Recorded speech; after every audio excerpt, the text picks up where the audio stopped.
Bonsoir Nicolas Mathieu. Bonsoir.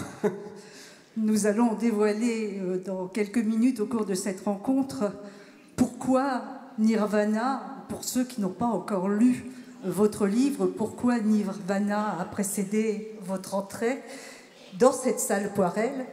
Mais tout d'abord, je voudrais revenir sur le début septembre, le livre sur la place, cette feuille d'or de la ville de Nancy, qu'à l'unanimité vous avez reçue, prix des médias, de tous les grands médias ensemble, France Bleu Lorraine, Est Républicain, France 3 Grand Est, et vous dire aussi qu'à partir de ce moment et même avant, on a tous espéré que vous ayez l'un des prix de cet automne littéraire.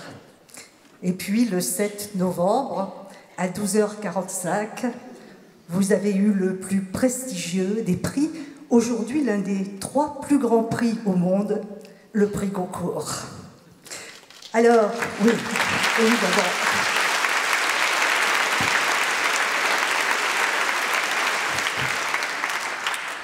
116e prix Goncourt, et c'est la première fois qu'un écrivain qui vit à Nancy, je ne vais pas oublier de dire qu'il est né à Épinal, parce que, évidemment, on associe toute la région, qui vit à Nancy, qui écrit à Nancy, qui travaille à Nancy, reçoit ce prix Goncourt. Alors, vous imaginez bien la fierté de toute la région, et je voudrais qu'on vous applaudisse encore. On vous applaudisse.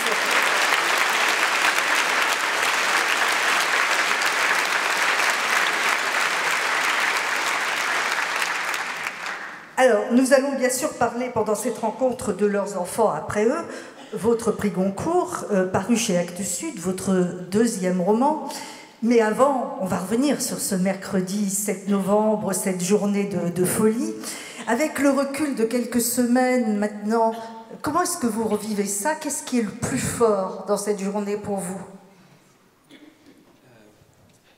Déjà, je suis très surpris de trouver autant de monde dans cette salle. Ça fait partie... Depuis quelques semaines, je suis retombé en enfance. Je ne vis que des premières fois. Et là, c'est typiquement l'une de ces premières fois. J'ai jamais vu autant de monde réuni pour écouter ce que j'avais à dire. Et encore, vous les voyez peu, là. C'est mieux, je pense. Je vous soupçonne, ça m'effraie déjà suffisamment. Le mercredi 7 novembre. Enfin, il faut se remettre dans le contexte. J'étais arrivé par le 8h16, que beaucoup de gens ici doivent connaître, le Nancy-Paris. Et quand Françoise Nissen, l'éditrice de Actes Sud, est venue me voir, elle m'a dit « Ce qui est très bien, Nicolas, c'est que ce livre a déjà fait un très beau parcours. » Ce qui signifiait c'était mort, quoi. Donc bon, je m'étais mis dans ces dispositions d'esprit. Et puis j'attendais l'annonce pour qu'on aille boire l'apéro et manger. Et puis là, et c'est vraiment le moment qui me reste, quoi. Mon attaché de presse a plongé la main dans sa poche, elle a porté son téléphone à son oreille, et j'ai vu son visage s'allonger d'un coup, et sa main se lever en même temps, et à partir de là, tout a basculé, quoi. J'en suis pas sorti d'ailleurs. Et donc après, ça a été très vite, voilà, le Drouan, la presse... le JT, enfin, des trucs hallucinants. Premier JT, première grande librairie. Ouais. Et 2 jours après, j'ai fait ma première librairie. Et c'est là que j'ai mesuré ce qui s'était passé. Début septembre, il m'était arrivé de faire des librairies avec 5 personnes à Marseille, dont 3 Lorrains. Parce qu'il y a une immense diaspora lorraine qui vient me soutenir dans chacun de mes déplacements. Qui me dit on est content que vous soyez là, mais vous êtes un peu dur quand même. Et là, tout à coup, c'était archi blindé. Là où il y avait 20 personnes avant, il y en avait 100 cette fois-là, quoi. Et à Montélimar, le mec avait été obligé de louer la salle des fêtes à côté de sa librairie. Il y avait 300 personnes. Donc voilà, c'est... Et là, vous en avez 800. Ça monte. Alors, pour celles et ceux qui ne connaissent pas vraiment les sélections du prix, on va quand même juste revenir sur la première sélection du prix Goncourt qui a eu lieu à Nancy, ce qui était exceptionnel pour cette 40e édition. 15 romans. Début octobre, 8 romans, c'est la deuxième sélection. Fin octobre, 4 romans. Et donc les 4 auteurs finalistes, bien sûr, sont à Paris. Et c'est vrai que c'est assez terrifiant parce que là, il y a une pression qui monte sur les écrivains. Et il y a 3 éditeurs qui attendent un appel qui n'arrive pas. Et puis voilà, celui qui le reçoit. Alors depuis ce mercredi de folie, avec une presse ahurissante, vous disparaissiez complètement derrière les caméras. Vous vivez comment? Vous repassez à Nancy une fois par semaine, 2 fois par semaine? Comment ça se passe? Je passe faire une lessive de temps en temps. Voilà. C'est quand même devenu une vie très itinérante et très accélérée. Ah oui, d'ailleurs c'est marrant parce que la SNCF m'a envoyé ma carte grand voyageur là récemment. Ils ont compté les points, ils ont vu que je méritais quand même une carte un peu mieux que celle que j'avais. Oui, enfin, il y a des sollicitations qui tombent de partout. Mais peut-être le moment, un exemple, hein, le 7 novembre, donc je remporte ce prix, il y a tout le Barnum qui se met en place, et puis à un moment, je rentre quand même dans ma chambre d'hôtel pour me reposer avant la suite. Et là, le téléphone sonne et on me dit « c'est le New York Times au téléphone ». Voilà. C'est là qu'on se dit « oh putain, il est en train de se passer un truc chaud là ».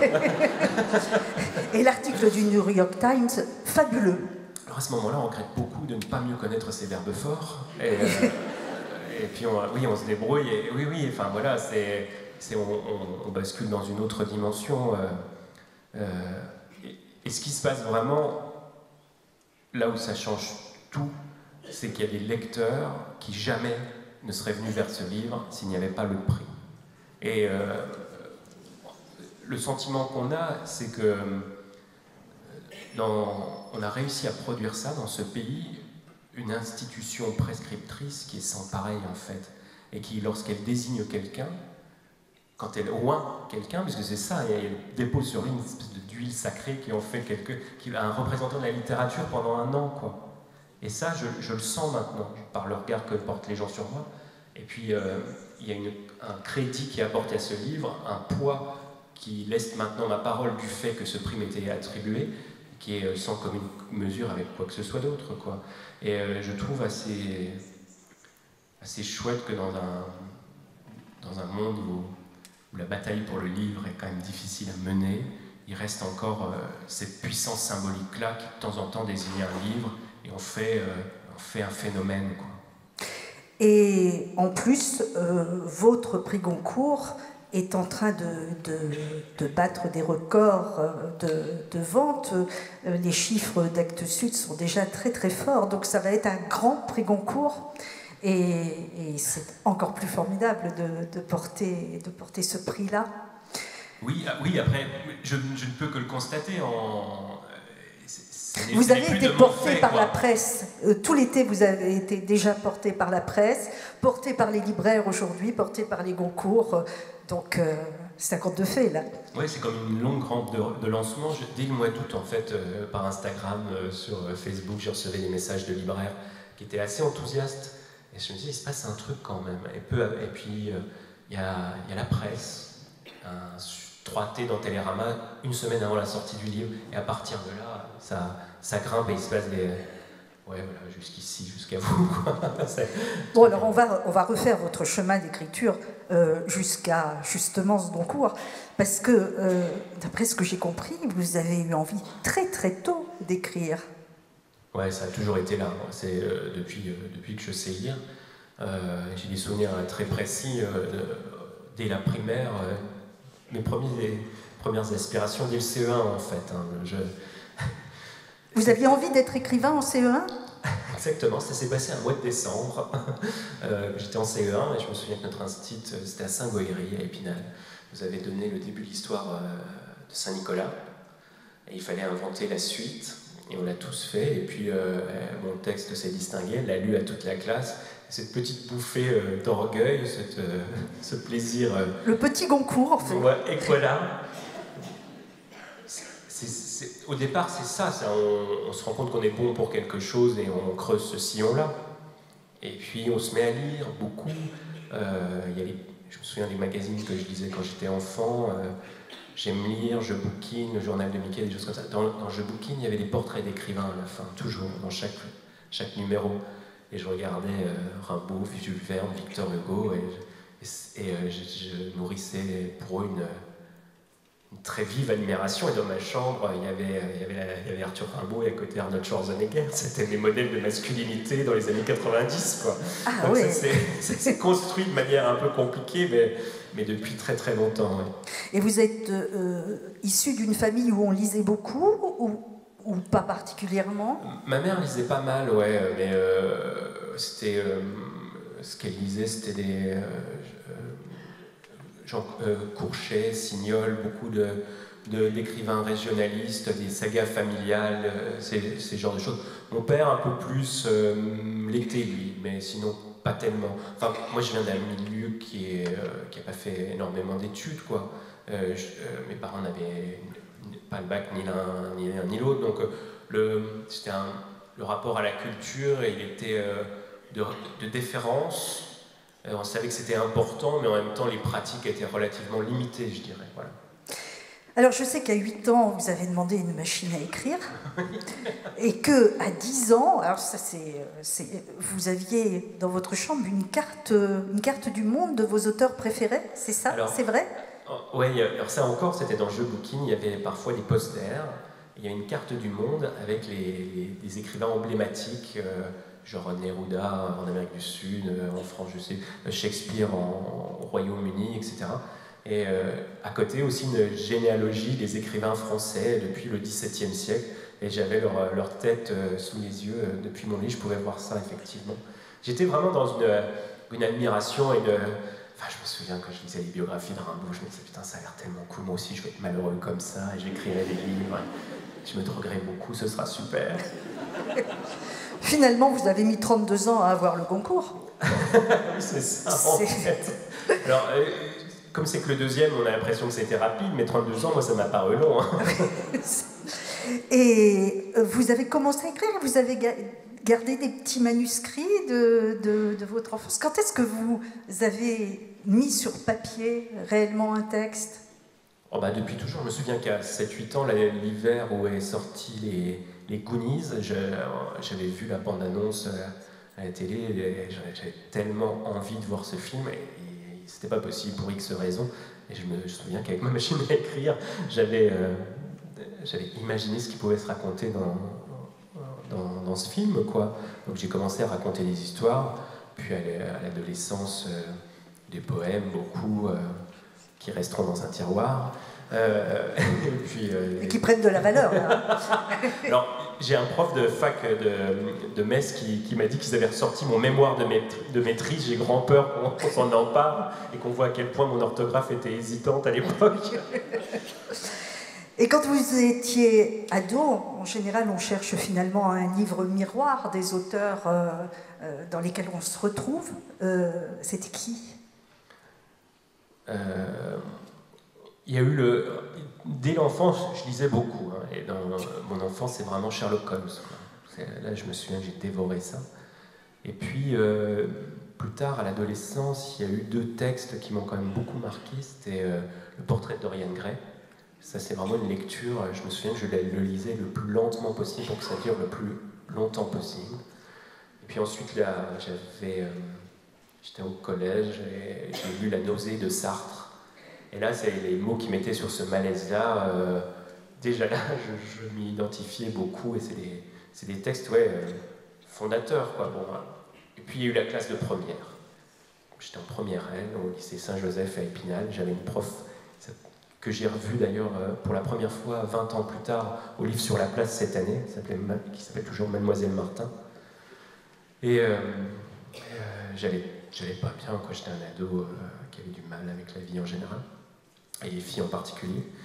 Et donc j'étais d'une humeur très très sombre. Elle m'avait dit surtout ne lisez jamais Céline, vous n'êtes pas en état, mon ami. Donc la première chose que j'ai faite, c'est d'aller acheter Voyage au bout de la nuit. Et j'étais quand même très jeune, je pense m'en être jamais tout à fait remis.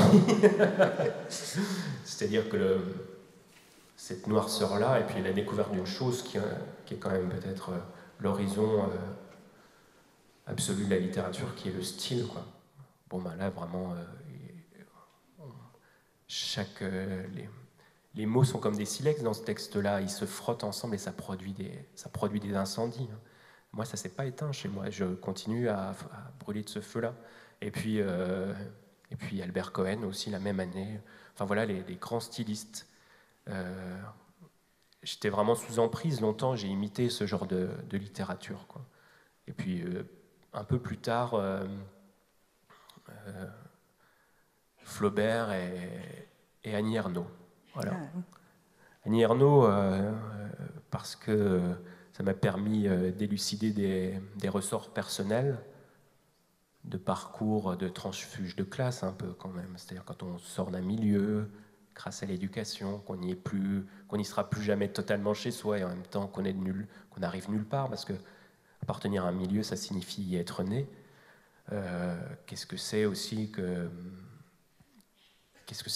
les plaies sociales, ces petites humiliations, quel travail ça va faire en vous, quels mots ça va produire, la honte, ces choses-là. Bon, elle a mis des mots et qui sont d'une telle précision là-dessus. C'est vraiment des littératures, des livres qui changent la vie, quoi. Alors, vous avez écrit dans une interview récente que quand on écrivait un roman, c'était au confluent de ses blessures. Je crois que votre premier vrai roman, vous aviez 20 ans et vous dites que vous avez fait une purge narcissique. Vous pouvez nous en dire plus? J'ai fait exactement l'inverse de ce qu'il fallait faire. C'est-à-dire qu'à l'époque, je lisais beaucoup de Gilles Deleuze et puis je m'étais dit modestement, je vais faire un roman deleuzien, allons-y, quoi. Alors c'était un roman qui commençait par je et c'était sur les 3 parties, c'était être, aller, devenir. Enfin, c'était terrifiant, quoi. Même moi, je m'ennuyais en le relisant. Et c'était très boursouflé, quoi. Et puis aussi, ce qu'on comprend à force en écrivant, c'est qu'il faut que ce qui compte, c'est pas seulement ce qu'on écrit, c'est ce qu'on n'écrit pas. Hein. L'écriture, ça sert beaucoup à détourer des choses, à ménager des vides, et notamment un vide qui est essentiel, c'est la place du lecteur. Et quand on fait un texte comme ça, où on est si plein de soi-même, si présent sans cesse, il n'y a pas de place pour le lecteur. Et c'est une espèce de tout à l'ego, quoi. Et ouais, voilà. C'est un texte qu'on m'a refusé, grâce à Dieu. Alors, un mot sur vos études. Je crois que vous avez fait des études d'histoire. À Nancy, ouais, j'ai fait à Nancy, de cinéma à Metz. Ouais. Et le cinéma est important dans votre vie. D'ailleurs, moi, je trouve que vous avez une écriture cinématographique. Et puis, l'histoire de l'art à Paris. En fait, vous avez voulu quitter la Lorraine, là. Un peu comme les personnages du roman, j'avais très envie de partir très loin. On y arrive doucement, là, oui, vers le roman.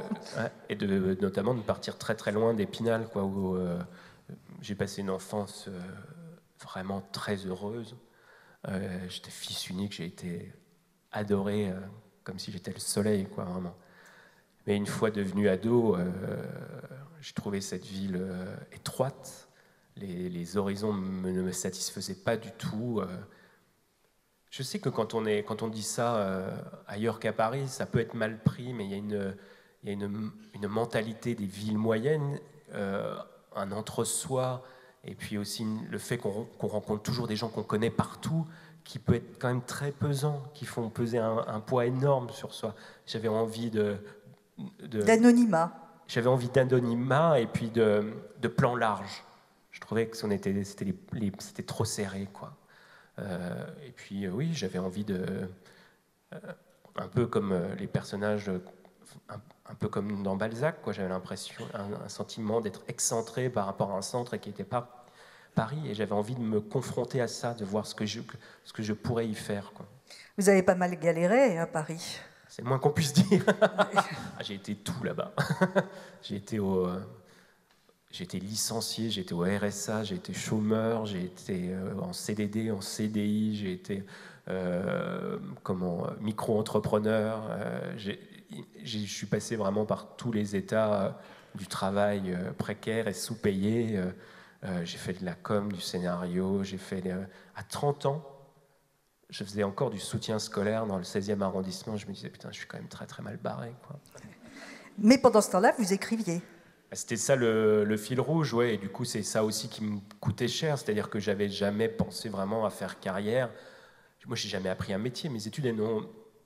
Je m'en suis rendu Sans compte... vos humanités, on fait vos Exactement. études. Ouais. Je me suis rendu compte rétrospectivement que mes études, elles m'avaient permis de combler le gap, l'écart entre moi, mon milieu et la culture bourgeoise qu'on acquiert chez soi quand on est dans un milieu favorisé, quoi. C'est-à-dire que j'ai acquis de la culture, mais jamais de métier. Donc je me retrouvais avec... J'ai fait de l'histoire de l'art, du cinéma. C'est des études qui vous prédisposent à gagner au Trivial Pursuit, pas à obtenir un job. Et donc pendant des années, j'ai ramé comme un fou, quoi. C'était très drôle. Je me souviens encore quand j'envoyais des CV à Olivier de Lamberterie, Oui. qui est donc critique au magazine Elle, je crois. Oui. Que vous avez, elle a eu le Renaudot de l'essai, et vous vous êtes retrouvé chez Drouin le 7 novembre. Chez Drouin, il y avait cette conférence de presse, je parle, et puis à un moment, elle est venue s'asseoir à côté de moi, elle m'a dit « Ah, j'aime beaucoup votre livre ». Je me pensais à tous ces CV que je lui avais envoyés. Je le lui dirai. C'était un sentiment pas tout à fait désagréable. pas un truc de revanche, hein, mais de dire je reviens de loin, quoi. Et vous aviez à ce moment-là commencé à écrire Aux animaux la guerre, votre premier polar noir, là. Ouais, le roman noir, c'est venu en fait en 2007-2008. J'essayais de rentrer dans une... J'essayais de faire du cinéma. Et ouais.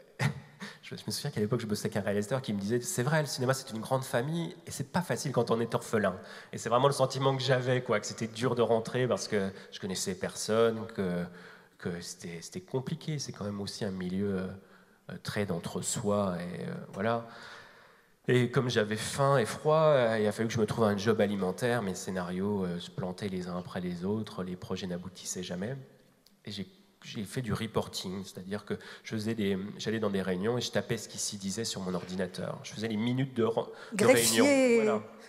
Greffier pour les minutes de plans sociaux. C'était un boulot de chien difficile et parfois humiliant. Je me souviens qu'il fallait toujours arriver le premier dans ces réunions, puisqu'après, si vous arriviez après le début, c'était cramé, quoi.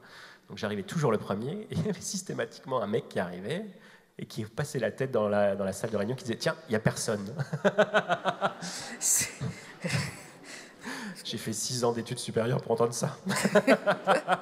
Donc ça aussi, ça fait partie des humiliations qui fouettent, quoi. Et peut-être que ça nourrit une forme de ressentiment et que ça produit le gaz qui va vous permettre d'alimenter la machine pendant des années dernières, quoi. C'est vrai. On n'écrit pas forcément parce qu'on trouve le monde magnifique et qui mérite d'être célébré. On peut aussi écrire parce qu'on a des revanches à prendre, des coups à rendre. C'est vrai. Il y a des passions tristes aussi qui sont des moteurs. On n'aime pas le dire parce que ça ne fait pas partie... du politiquement correct autour de la création, mais ça fonctionne aussi comme ça. Enfin bon, dans ces réunions, j'ai assisté par le biais de ce boulot-là à plein de plans sociaux, en fait. Et en 2007-2008, notamment au moment de la crise des subprimes, ça paraît très loin maintenant, mais voilà, j'allais dans des entreprises, des usines où des gens étaient lourdés, quoi, ils perdaient leur boulot. Et j'assistais à des plans sociaux qui duraient, c'était des réunions de 6, 7, 8 heures, à couteau tiré entre des directions qui avaient besoin de dégraisser le personnel, parce qu'eux aussi avaient leur... je ne les renvoie pas dos à dos, les raisons de chacun ne se valent pas, mais eux aussi en avaient des raisons de faire ce qu'ils faisaient. Et les ouvriers qui essayaient, ou les petits salariés qui essayaient de sauver leur job. Et finalement, cet emploi alimentaire, il m'a donné la matière du premier roman. Je me suis dit, comment je peux raconter ça à la fin de la classe ouvrière? Et je ne voulais pas faire un documentaire, je ne voulais pas faire un truc de témoignage. Je lisais beaucoup de polars à l'époque et beaucoup Jean-Patrick Manchette. Et je me suis dit, je vais faire un roman populaire avec des histoires de hold-up, enfin de braquage. Il y aura une fille, un flingue. On va attirer tout le monde comme ça. Et derrière, je parlerai d'autre chose, la fin d'un monde. Et c'est comme ça que c'est né, quoi. Et je faisais ce job harassant 3 semaines par mois. Et je me gardais une semaine, mois après mois, quoi, pour écrire ce bouquin. Et ça m'a pris 4 ans, quoi. Alors, bouquin qui a d'ailleurs eu des récompenses, qui a été adapté ces dernières semaines passées à la télévision.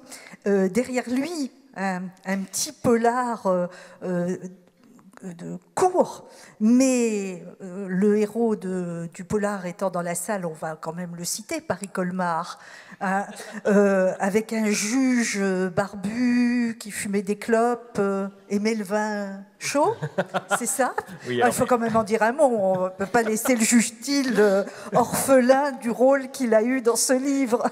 Alors effectivement... c'est le Monde qui m'avait contacté, il publiait ce qu'ils appelaient les petits polars de l'été. Alors il fallait faire une histoire et trouver un personnage. Voilà, il fallait que ça se passe. Alors il y avait des passages obligés. Il fallait que ce soit tant de signes. Il fallait que ça se passe dans une ville balnéaire. Alors moi, comme j'étais le petit dernier dans le monde du polar, il me restait pas beaucoup de villes. Il restait, alors non, c'était des villes de villégiature. Voilà.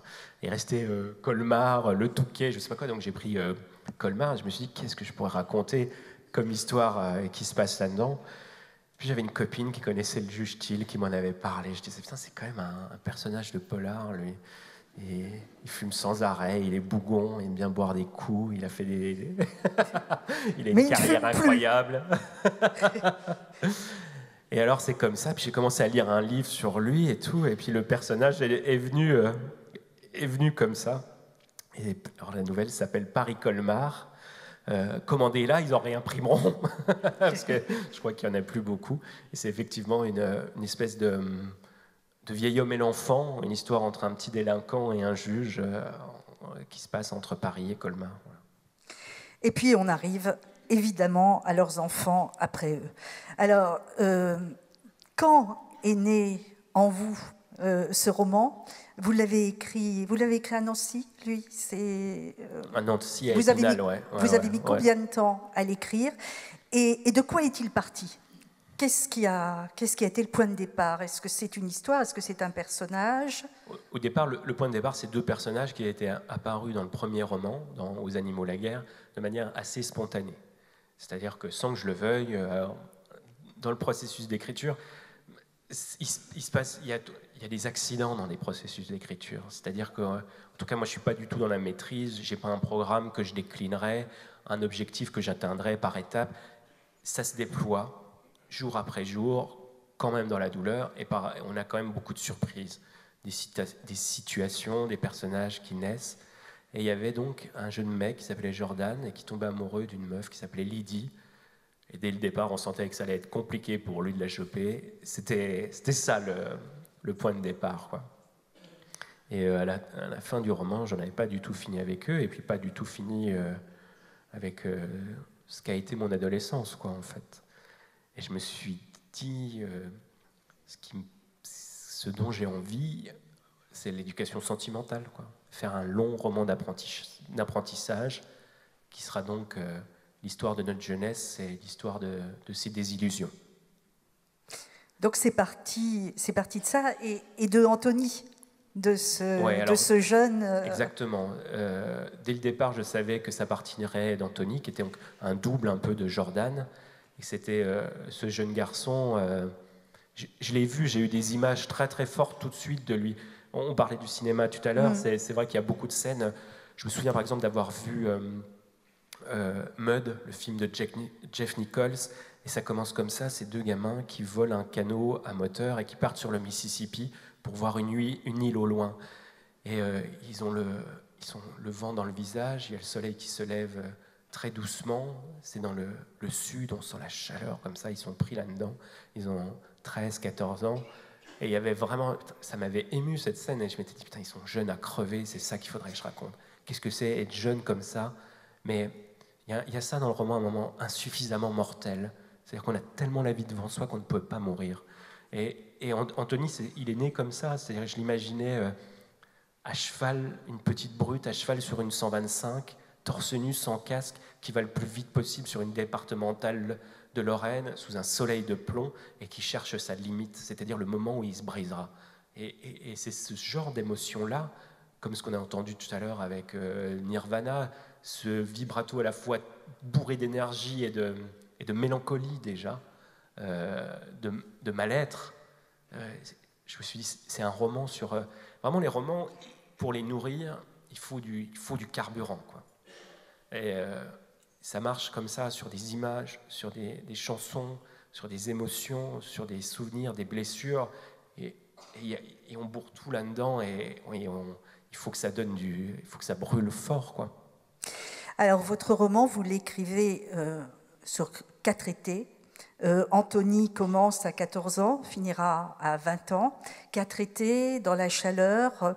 L'été, les classes se mélangent plus facilement aussi, les jeunes sortent.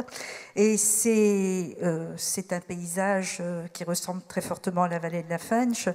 C'est Hayange et pas Hayange. J'imagine qu'à 2 lettres près, vous avez voulu avoir la liberté du romancier. C'est ces jeunes, il y a Anthony, mais il n'est pas tout seul, donc il y a Asine, il y a cette Steph dont il tombe amoureux, et ces jeunes, ils sont pleins de vie, et ils sont à la fin d'un monde, un monde qui est en train de mourir, qui est la désindustrialisation. Oui, c'était ça le programme de départ. Je me suis dit, en fait, il y a vraiment 2 choses qui me tiennent à cœur.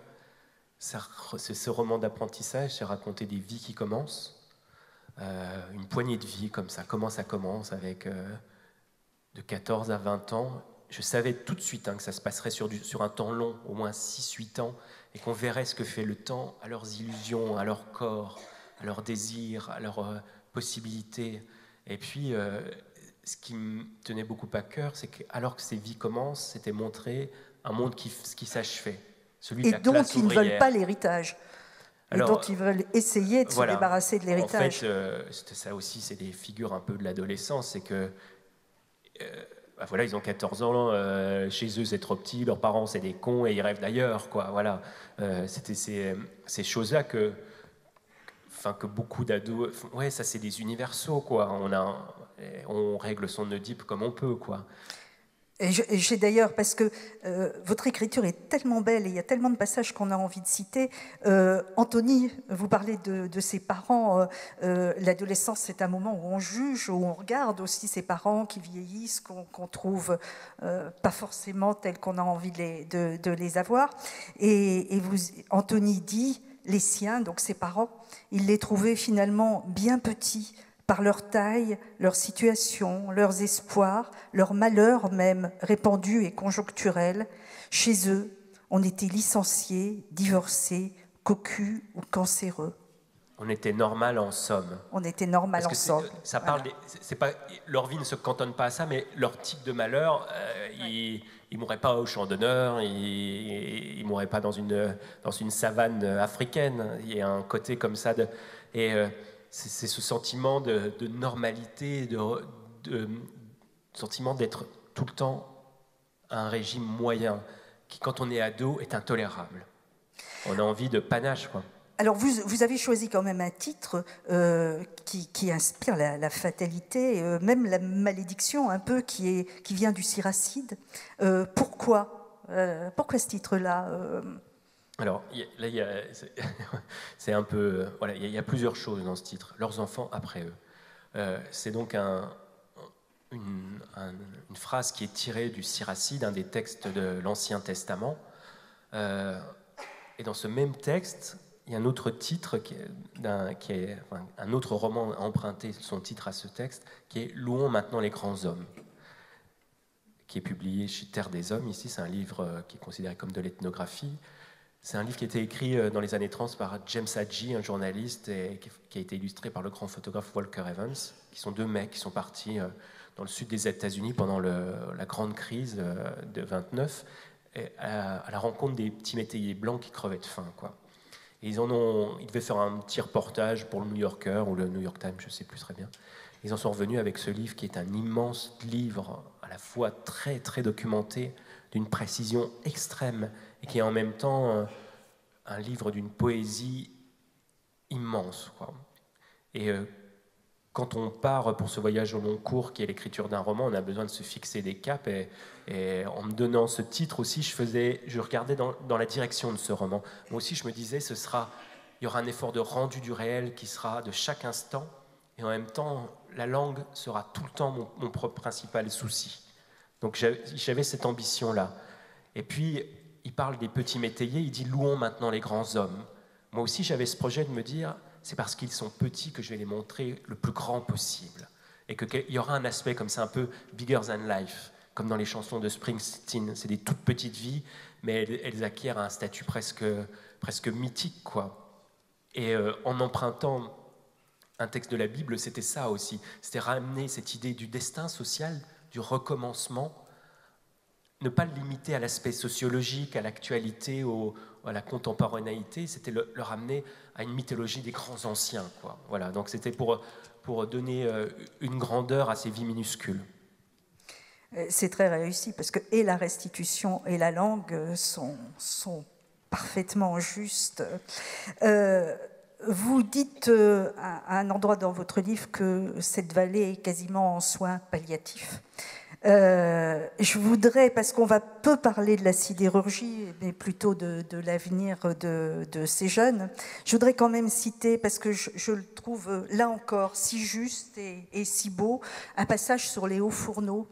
C'était d'ailleurs pas les paysages de votre enfance, c'était plutôt les Vosges. Je présume que la sidérurgie, c'est aussi quelque chose qui vous tenait particulièrement à cœur. Oui, et puis ça participait de ce projet de montrer une mythologie, c'est-à-dire que là-bas, les hommes ont été les hommes du fer. Il y avait un côté colosse, quoi. Ils fabriquaient du métal avec du feu. C'était pas rien, quoi. Et quand les fourneaux se sont éteints, c'est aussi des rapports à leur grandeur qui se sont achevés. Je vous lis ce passage que je trouve vraiment très très beau. Un siècle durant, les hauts fourneaux des Yanges avaient drainé tout ce que la région comptait d'existence, appant d'un même mouvement les êtres, les heures, les matières premières.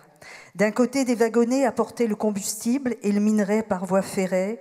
De l'autre, des lingots de métal repartaient par le rail avant d'emprunter le cours des fleuves et des rivières pour de lents cheminements à travers l'Europe.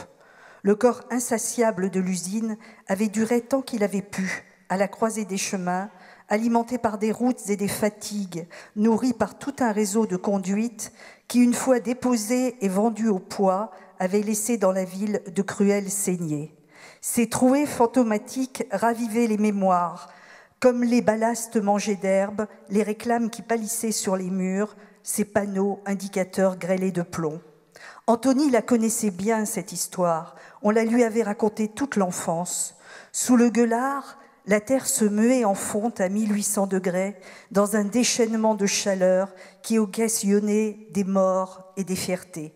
Elle avait sifflé, gémi et brûlé leur usine pendant 6 générations, même la nuit.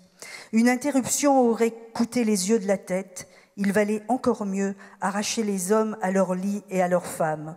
Et pour finir, il ne restait que ça, des silhouettes rousses, un mur d'enceinte, une grille fermée par un petit cadenas. L'an dernier, on y avait organisé un vernissage. Un candidat aux législatives avait proposé d'en faire un parc à thème. Des mômes la détruisaient à coups de lance-pierre. Ça parle tellement à nous, ici, en Lorraine. Ah oui, Oui. c'est en fait, vraiment au début du projet, quand je me suis documenté et que je cherchais un paysage pour raconter cette histoire-là, je suis allé voir à Yanges et Lucange, dans la vallée de la Fench. Et d'un regard, en fait, on avait déjà toute l'histoire qui était dite. Déjà, j'ai été très surpris de trouver l'usine en plein milieu de la ville. J'avais imaginé ça au loin, quoi. Et elle était là. Et après, quand je me suis renseigné, j'ai appris qu'elle changeait la couleur du ciel. Elle sifflait 3 fois par jour. Quand quelqu'un était blessé, elle sonnait 3 fois, et puis 4 quand il mourait. Enfin, ça a rythmé, ça a nourri et ça a tué des générations entières, quoi. Donc, voilà, c'est la fin de ce monde-là, avec ce qu'il avait de détestable, de titanesque, et puis d'achevé, quoi. Alors, c'est un roman d'apprentissage sur les désirs aussi donc de ces jeunes, donc Anthony, Assine, Steph, qui vont tenter de s'en sortir. Il y a aussi beaucoup d'ennuis. On sent qu'ils traînent beaucoup, il y a de la drogue, il y a de la bière. On a l'impression qu'il y a des heures qui sont très longues et des bonheurs qui sont très courts. Ouais, alors ça, c'est effectivement, c'est les étés de ville moyenne. Quand on n'aime pas la rando ou qu'on n'est pas scout, c'est long. Je me souviens des étés, nous, qui s'étiraient comme ça en longueur et on ne savait pas quoi faire de notre peau. Et en même temps, on n'avait qu'une hantise, c'est que la rentrée revienne. Enfin voilà, c'est cette longueur et cette longueur de temps. Elle est aussi propre à l'adolescence. C'est un rapport au temps qui est très difficile, l'adolescence, parce qu'on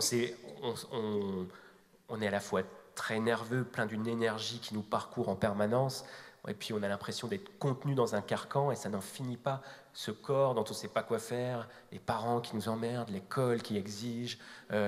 Qu'est-ce que c'est qu'avoir un corps à 15 ans et être enfermé dans une salle fermée 8 heures par jour, quoi. C'est ça, être un adolescent. Et voilà, c'est sur le sentiment d'explosion et la continence, quoi, comme on est tenu et qu'on voudrait tout faire crever. Et la musique accompagne tous les chapitres, en fait, de ce livre. Ça régule le temps, finalement. J'ai quand même envie de vous demander si vous écrivez en musique, vous-même. Alors, pas tellement. Parce que ça commence par Nirvana. Ouais, voilà. Ça finira en 98 par une grande réconciliation. C'est évidemment la Coupe du Monde, Gloria Gaynor. L'illusion d'une grande réconciliation. L'illusion. Mais... on est des réalistes. Hein, oui, oui. Ça ne peut pas se finir si bien. Non, je ne travaille pas trop en musique. Il m'arrive d'en écouter... parce que, par exemple, je veux avoir une sensation particulière et puis qu'on fouette son style comme on peut. Mais grosso modo, j'ai besoin de beaucoup de silence. La musique, là, elle avait... donc, il y a 4 étés, chacun s'ouvre sur un titre en particulier. Smell Like Teen Spirit, You Could Be Mine de Guns N' Roses, La Fièvre de NTM, et puis le titre de Gloria Gaynor, I Will Survive. Et à chaque fois, non seulement ça donne une ambiance. Chaque chanson aussi a trait à ce qui est dit dans cette partie-là. You could be mine. Tu pourrais être à moi. Ce qui est intéressant là-dedans, c'est le conditionnel. Oui. On revient toujours au même problème là. Pour Anthony, oui, c'est un problème qui dure. Oui. Et puis c'est des repères chronologiques, des repères. Je sais que pour les gens qui ont 40 ans aujourd'hui, le roman il fonctionne très fort comme une madeleine, quoi, proustienne. C'est-à-dire qu'on vient me voir, on me dit « Ah mais oui, moi aussi j'avais un jean C17, moi aussi je me souviens des t-shirts LC Waikiki. » Enfin, pour ceux qui ont mon âge... Sont des repères. Pour eux, c'est un roman générationnel, il n'y a pas de problème, quoi. Et puis d'un coup, notre jeunesse devient de l'histoire, ils sont un peu flippés, mais tant pis, hein, c'est comme ça. Et puis il y a autre chose. Et ça, c'est un projet qui est poursuivi dans tout le roman et par d'autres moyens aussi. C'est de même que je voulais montrer la grandeur des vies minuscules, j'avais envie de montrer la beauté des chansons qui n'appartiennent pas à la culture légitime. C'est-à-dire que, effectivement, tout de suite, Bach, c'est une cathédrale, c'est immense, on est happé. Mais parfois, dans un bal du 14 juillet, quand il est très tard, qu'on est là et qu'on danse sur un slow d'Eros Ramazzotti, on peut être pris par des émotions qui ont la même verticalité, la même ampleur. Ces objets culturels-là, ces petites chansons de rien, qu'on a entendues enfant et puis qu'on entend plus tard, parce qu'on a ce rapport au temps qui a passé, cette mélancolie, parce qu'elles nous ramènent à des instants qu'on a vécus, parce qu'elles disent des choses simplement sur nos vies telles qu'elles sont, eh bien, elles ont aussi leur grandeur. Et tout le roman poursuit ça aussi, montrer l'ampleur de ces chansons de rien, quoi. Alors, c'est un peu personnel, mais vous le laissiez entendre tout à l'heure, vous avez quand même un peu fui ce monde des fêtes, du picon, de Johnny, des pavillons, des vies modestes. Et puis finalement, vous n'écrivez que sur eux. Et avec une empathie extraordinaire. Enfin, vous êtes vraiment en eux aussi. Alors, moi, je ne suis pas exactement né dans le milieu d'Antony. Il faut que je le précise parce que ma mère m'a appelé l'autre fois. Elle me dit « Écoute, quand tu parles de nous, ce serait bien que tu précises qu'on n'était pas alcooliques. » Alors, je le précise. Mes parents n'étaient pas alcooliques. Mon père n'était pas violent. J'ai eu une enfance plutôt choyée. Et j'ai grandi dans des bahuts privés. Enfin, voilà. Bon, après, c'est un autre sujet. Mais le monde d'un certain nombre de mes... dans lequel j'ai grandi, les zones pavillonnaires, mon père, ses frères, qui pour bon nombre d'entre eux avaient travaillé sur des chantiers, qui étaient quand même issus d'un milieu ouvrier modeste, etc. Effectivement, c'est le monde auquel je suis relié affectivement, en fait. Et de même que souvent on vote pour son père plutôt que pour ses propres intérêts, en fait, je me suis rendu compte que j'écris un peu pour mon père plutôt que pour parler de ma classe à moi, quoi. C'est ça que vous appelez être dans un rapport de dette quand vous écrivez? Ouais, c'est-à-dire que... Bon, bah moi, là, par exemple, je viens de gagner le prix Goncourt et je suis un bobo achevé, là, on peut le dire clairement. Et il y a certains propos, là, qui ont été tenus pendant toute la crise des Gilets jaunes sur les gens modestes qui m'ont insulté personnellement parce que j'ai encore un rapport d'affect à ces classes sociales-là qui est totalement à vif et que ça m'est tout de suite intolérable. Et que non seulement il y a un rapport de dette par rapport au monde dont je suis issu, mais aussi une volonté de parler pour, quoi. Non pas à destination d'eux, mais à leur place. Et de rendre l'injure impossible. Alors, on ne va évidemment pas faire de politique, et vous tenez d'ailleurs à ce qu'on ne parle que du roman, mais c'est bien sûr un roman sur aussi ces vies-là. Et il y a un paragraphe que je ne peux pas ne pas citer, parce que dans votre livre, ce qu'on appelle aujourd'hui les mobilités, et moi je trouve ça tellement loin, enfin bon, les voitures, les motos, les scooters sont très présents parce qu'il y a à chaque fois besoin de se déplacer. Et vous avez un paragraphe qui a une telle résonance sur l'actualité d'aujourd'hui que je vais le citer, c'est Stéphanie qui parle, et qui dit « À force de parcourir le coin à pied, à vélo, en scoot, en bus, en bagnole, elle connaissait la vallée par cœur. Tous les mômes étaient comme elle. Ici, la vie était une affaire de trajet. On allait au bahut, chez ses potes, en ville, à la plage, fumer un pet derrière la piscine, retrouver quelqu'un dans le petit parc. On rentrait, on repartait, pareil pour les adultes, le boulot, les courses, la nounou, la révision chez Midas, le ciné. Chaque désir induisait une distance, chaque plaisir nécessitait du carburant. » Il y a une telle résonance que, évidemment, vous avez écrit ça il y a combien de mois? il y a 2 ans. Il y a 2 ans. Mais c'est clair que... En fait, par rapport à l'actualité, ce que montre ce passage, c'est que la crise, elle part pas de quelque chose d'idéologique, elle part d'un mode de vie. Et ce mode de vie, il est incompréhensible pour beaucoup de gens qui sont décisionnaires. Et l'une des tâches les plus nobles du roman et de la fiction, c'est de cultiver cette intelligence si particulière qui s'appelle l'empathie. C'est-à-dire, au lieu de choisir des camps, dire nous avons raison, vous êtes des beaufs, c'est de se mettre à la place d'eux et de voir quels sont les ressorts qui suscitent tout ça. Il y a une citation de Bossuet qui est assez connue qui dit Dieu se rit des hommes qui condamnent les effets dont ils chérissent les causes. Ben, il faut voir les causes. Il faut voir comment ça marche, quoi, tout ça. Et ce roman, il est politique dans le sens où il accorde une attention extrême à la vie des gens. Comment ça marche? Petitement. C'est-à-dire comment on se déplace, comment on mange, comment on s'aime, quels sont les écarts entre les classes sociales, quels sont les écarts entre les géographies, les distances, comment ça circule, et puis aussi quelles sont les frontières qui rendent la circulation impossible. Il est politique parce qu'il montre l'articulation entre le un et le plusieurs. Comment faire société, c'est tout le temps désirable et presque toujours impossible, et pourtant indispensable. Voilà. Est-ce que le temps fait aussi au corps du fait de ses vies. C'est terrible et vous le racontez si bien.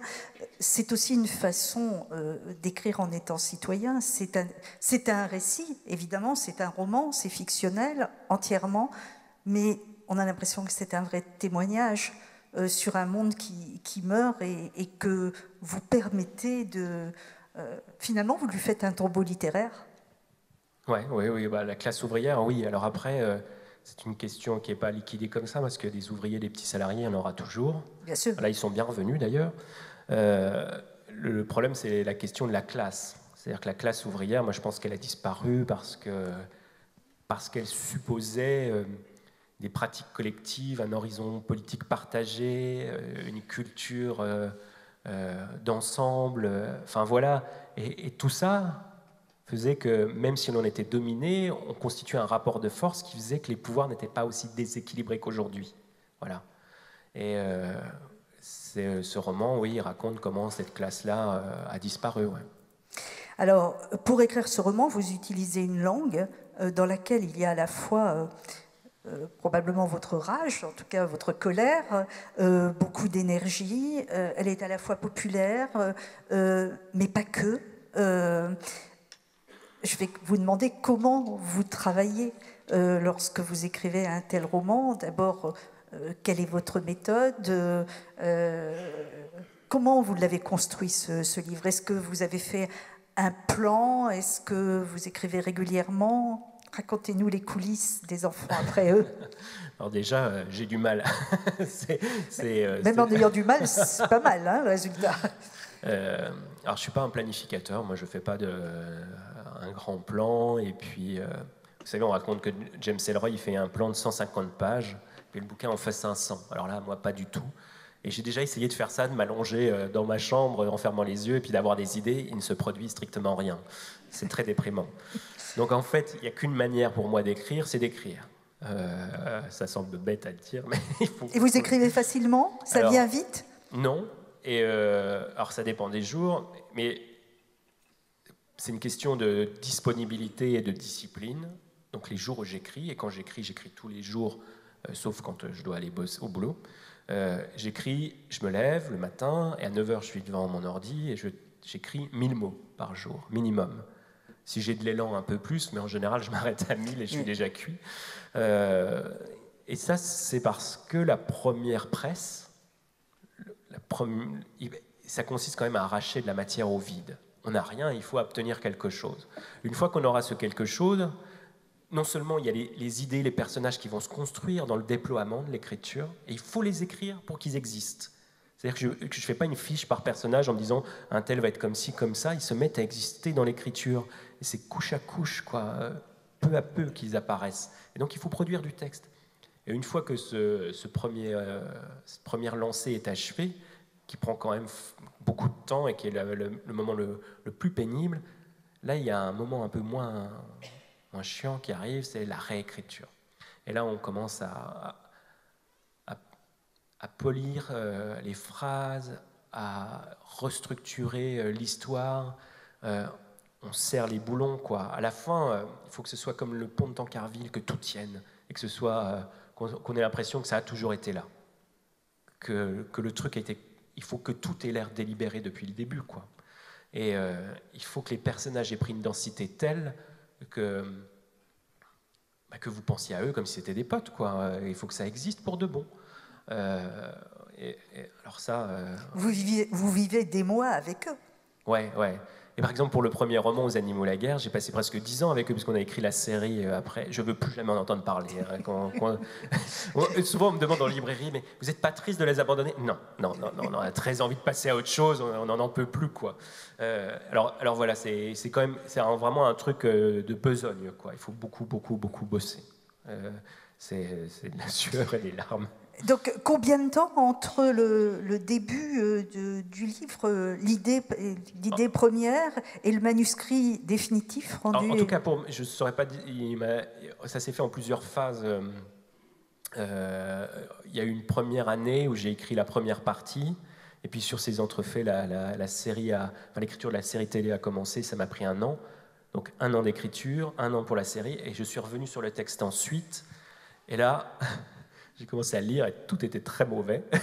Donc, il a fallu tout refaire, et à partir de là, il m'a fallu 18 mois. Voilà. Vous avez un éditeur avec lequel vous êtes très en osmose, vous m'en parliez tout à l'heure. Il est très proche de vous dans la réécriture ou vous êtes au contraire très libre? Alors, c'est pas que je sois très libre, mais déjà, c'est pas un de ces éditeurs qui font de la direction d'écriture. Il y a des auteurs qui en ont besoin. Peut-être que moi aussi, j'en aurais besoin, mais c'est un truc d'orgueil, en fait. J'essaye d'avoir un objet qui est déjà assez solide et impressionnant pour qu'il, quand ils le lisent, ils fassent waouh. Donc, je fais déjà mon roman qui tient la route, quoi. Après, je lui envoie, et puis il se passe une semaine qui est la pire de ma vie, en attendant son retour, et ensuite il me dit ça pourrait être amélioré, là c'est un peu mou, cette fin elle convient pas, et je retravaille. Et là, je suis pris dans un travail de réécriture, encore une fois, qui pourrait ne jamais s'achever. Et là, à un moment, il me dit, on arrête, stop. Parce que là, les épreuves, à un moment, on ne voyait plus le texte d'origine avec du rouge. Il m'a dit, ça ne sert à rien, stop, arrête-toi. Parce que, voilà, on est pris d'une grande anxiété. Et puis, une espèce de... Quelqu'un m'a cité un poème de Jacques Cotter récemment qui dit « L'imperfection est la cime ». Alors, il faut assumer ce côté imparfait, quoi. Et... on est dans un tel rapport d'anxiété à son texte qu'on chercherait vraiment que ça devienne comme un paquebot, quoi, parfaitement élancé et indestructible. Et ben non, il faut accepter que ça l'est pas, quoi, et qu'à un moment, il faut lâcher prise. Pascal Salciarini, ce matin, ou hier matin plutôt, dans l'Est républicain, écrit que vous avez quand même commencé le roman suivant, ce qui est tout à fait extraordinaire, parce qu'en général, on dit que quand on a un prix Goncourt, on est bloqué pendant des mois, on ne peut plus rien écrire. Mais vous, paraît-il, vous avez l'ascèse d'un samouraï. Est-ce vrai? Quand je travaille, oui. En ce moment, je parcours la France et je bois des verres gratuits et je mange avec des gens qui me trouvent formidable. Je sais pas vraiment la vie d'un samouraï, quoi.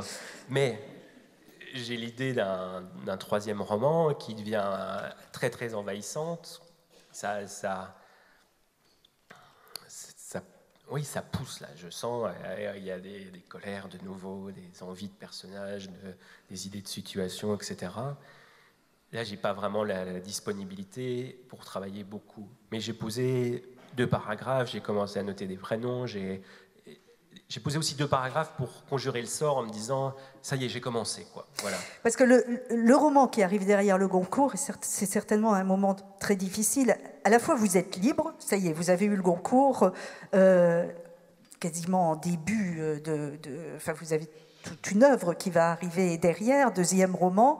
Donc vous êtes libre des prix, mais toute la critique attend le roman suivant. Donc je pense que le lien là avec l'éditeur, la confiance de l'éditeur doit être particulièrement importante. Ouais. Quelques jours après avoir eu le prix, j'ai appelé Jérôme Ferrari, qui avait connu le même désastre en 2012, qui lui aussi avait été couronné. Qui était avec vous d'ailleurs en septembre, voilà. au Livre sur la place. C'était un petit peu extra. Et je lui disais comment ça va se passer, quoi. Donc il me donnait des tuyaux. Tout ce qu'il avait dit, c'est d'ailleurs confirmé. Et il m'a dit, moi je n'avais qu'une hantise, c'est qu'il me laisse publier une merde après ça. C'est-à-dire voilà. Effectivement, votre éditeur derrière, il en vendra des livres. Donc il peut être tenté, une fois que vous lui avez envoyé votre roman, de se dire, allez, on le publie. Enfin voilà, il y a des logiques de marché aussi derrière. Donc ça, c'est une des hantises. Et ça, j'ai confiance en mon éditeur qui me dit... Jérôme Ferrari, à cette rentrée, a publié un roman qui était magnifique et il n'y a jamais eu le moindre problème derrière. Voilà. Après, je me souviens que quelques jours avant le prix, j'avais aussi lu un article dans le Nouvel Obs qui s'appelait « Le Goncourt m'a tué ». Donc, on sait qu'il y en a à qui ça a coupé les pattes. Mais il n'y en a pas beaucoup, quand même. Oui, mais on peut être de ceux-là. Hein, on n'a pas toujours de la chance. Et puis, l'autre hantise, c'est de se dire... parce qu'on a eu ce prix, on va commencer à écrire avec des gants blancs. C'est-à-dire on va commencer à vouloir faire le Goncourt, quoi. Et qu'on va perdre le jus, l'intensité, la niaque, quoi. Moi, alors, vous disiez que le livre, il avait un côté il employait un vocabulaire parfois populaire. Moi, la culture populaire, j'y suis très attaché. Et je me souviens que dans Rocky 2, à un moment, l'entraîneur, Mickey, dit à Rocky, il est en train de t'arriver ce qui peut arriver de pire à un boxeur, tu t'embourgeoises. Et alors ça, c'est une crainte que j'ai, qu'à force de bien manger, bien boire et d'être que tout le monde me dit que je suis formidable, j'ai plus envie, quoi. Alors, pour l'instant, ça s'est pas produit, quoi. Mais... Non, je pense que vous avez bien les pieds sur terre. Et puis, on sera là pour vous le dire, en plus. N'hésitez pas à m'injurier. Vous allez rester à Nancy, bien sûr, et continuer à travailler à Nancy. Bon. Oui, pour l'instant, il n'est pas question d'en partir. 2-3 petites questions, puis je vais vous laisser maintenant à vos lecteurs qui attendent les dédicaces du prix Goncourt. En quoi est-ce que l'écriture vous rend le monde plus supportable? C'est ce que je vous ai entendu dire plusieurs fois, et ça m'interpelle. Ouais, c'est toujours des questions difficiles auxquelles il est difficile de répondre parce que j'ai toujours peur de me raconter des histoires à moi-même. Mais ça a pris une telle importance tout au cours de ma vie que finalement, tout y converge à la fin. C'est-à-dire que les filles que j'ai pas eues quand j'avais 17 ans, c'est là que je règle le problème. Le temps qui passe et qui nous tue tous à petit feu, voir ses parents vieillir et devenir lents et douloureux, c'est là que ça se règle. Le fait de ne plus appartenir à ma classe d'origine et d'en avoir trouvé aucune d'accueil, c'est là aussi que ça se règle. Ces injures dont je vous parlais et qui me fouettent si fort le visage, quoi. C'est là aussi que je rendrai les coups, d'une manière qui sera romanesque, pas politique. Mais à la fin, tout converge et ça devient l'écriture, ça devient le lieu que moi j'habite. Et puis ça me rend la vie praticable. Il y a des fois où les choses sont tellement confuses que je me réveille très tôt le matin et que je suis obligé de les fixer par écrit. Et une fois qu'elles sont fixées, l'écriture, ça permet de tenir des discours qui sont si subtils sur le monde. Dans une phrase, on peut faire tenir ensemble des choses qui paraissent complètement antagonistes et finalement non, de produire ces articulations qui sont la complexité même de notre monde, et d'avoir mis des mots sur les choses, d'avoir produit des articulations par la syntaxe, ça me fait éprouver un sentiment de soulagement qui est sans pareil. Et vous savez, les filles que vous n'avez pas eues à 17 ans, voilà, vous allez avoir votre revanche parce qu'elles vont venir faire dédicacer leurs livres, vous allez les retrouver.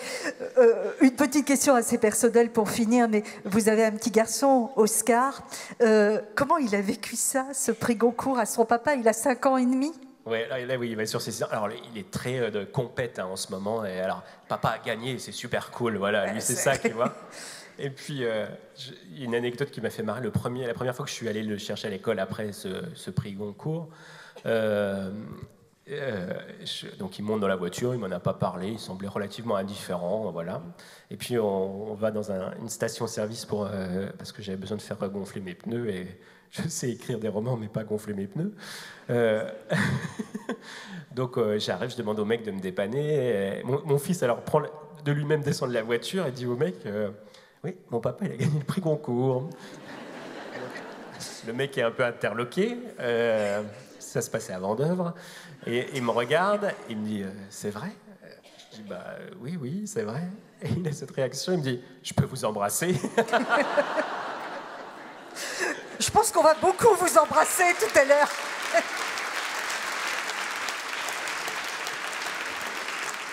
C'est une très jolie conclusion, Nicolas. Alors, je vais quand même, comme tous les invités, vous n'allez pas y échapper, et comme en plus c'est le questionnaire de Bernard Pivot, et que Bernard Pivot préside l'Académie Goncourt, vous allez devoir subir le questionnaire de Pivot. Juste avant, quelques informations.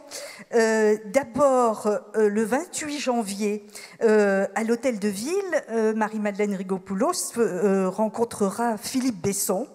Et je vous retrouverai le 6 février ici. J'accueillerai un académicien français, cette fois André Imakine, qui publie un nouveau livre. Toutes les informations sont sur le site du Livre sur la Place. N'hésitez pas à aller les consulter. Et puis, aujourd'hui, c'est la Journée internationale des droits de l'homme. Si à 19h30, vous avez réussi à avoir une dédicace, dans le grand salon de l'Hôtel de Ville, il y a une table ronde sur l'application des droits de l'homme à l'échelle des villes. Et après vous avoir souhaité de bonnes fêtes de fin d'année, je vais maintenant en conclusion et en remerciant Nicolas vraiment de la profondeur de ses propos et puis de son talent formidable, en lui disant un immense bravo, lui demander quel est son mot préféré. Alors, il arrive qu'on me reproche parfois de ne pas être assez optimiste dans mes romans. Il y a vraiment un mot que j'aime beaucoup, qui est le mot mélancolie. Et il peut paraître noir, sombre et faire peser quelque chose d'un peu lourd, mais il me semble que c'est le mot qui dit le plus exactement cette sensation douce amère que nous éprouvons quand on prend conscience du temps qui passe, quand on regarde des vieilles photos jaunies, quand on repense à des choses, et que même si c'est un petit peu, s'il y a une petite pointe d'amertume sur la langue, c'est quand même délicieux de temps en temps de considérer la chose dans son ensemble et de voir effectivement ce que sont nos vies. Ah,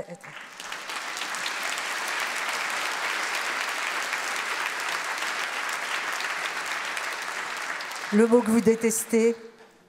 Impacté. Oui. Alors vraiment, la contamination du... La contamination du vocabulaire managérial dans la langue courante me pose d'énormes problèmes. Quelle est votre drogue favorite? Alors, le vin et le fromage, mais je crois que je peux me passer du fromage. Mais les deux ensemble, c'est bien quand même. Le son, le bruit que vous aimez? J'ai mon fils à temps partiel, quand il est là, en fait, et qui, à chaque fois qu'il dort chez moi, quand il s'est endormi un peu tard, vers 10h30, je vais l'embrasser, et lui dire un ou deux mots à l'oreille. Et il est toujours très très chaud, alors ça dégage une odeur très particulière, qui est l'odeur de mon fils. Ouais. Et il y a sa respiration à ce moment-là. Voilà, ça c'est un son qui me plaît beaucoup. Et le son, le bruit que vous détestez? C'est difficile de dire ça derrière ce commentaire, parce que c'était si joli. Le bruit que je déteste, c'est le bruit de voisinage. Ah, ça on peut comprendre. Et peut-être qu'en décline votre juron, gros mot ou blasphème favori? J'ai lu ça récemment dans la coprolite. Alors, coprolite, c'est une merde fossilisée. Et c'est un mot que Flaubert emploie dans sa correspondance au sujet d'Adolphe Thiers. Et ça m'avait beaucoup réjoui. Et vous le dites régulièrement? J'essaye de le réhabiliter autant que possible. J'espère que vous m'y aiderez. Le métier que vous n'auriez pas aimé faire? Climatologue. Vous travaillez quand même sur la qualité de l'air. Mais alors, c'est vraiment pendant longtemps... Oui, c'est le complexe de Cassandre, quoi. Vous annoncez tout le temps la vérité et personne ne veut vous croire. C'était un métier vraiment usant. La plante, l'arbre ou l'animal dans lequel vous aimeriez être incarné? La maison de mon enfance a été vendue et ce que je regrette beaucoup, c'est il y avait un grand cerisier sous lequel j'ai passé des étés entiers dans un transat à lire, mais à lire comme une brute, quoi, à lire toute la journée, 6 heures par jour. Et j'aurais voulu être ce cerisier à l'ombre duquel il faisait si bon. Alors, ça va être bien sûr la dernière question. Ne soyez pas surpris. Vous allez maintenant entendre la dernière musique que Nicolas Mathieu a mis dans le dernier chapitre de son livre, qui est évidemment Gloria Gaynor, I Will Survive. Ça vous permettra de rejoindre la table de dédicace dans l'entrée de la salle Poirel. En vous redisant encore infiniment merci, Nicolas. Si Dieu existe, qu'aimeriez-vous après votre mort l'entendre vous dire? Qu'est-ce que j'aimerais l'entendre me dire? C'était pas si mal. C'est beaucoup déjà. Merci.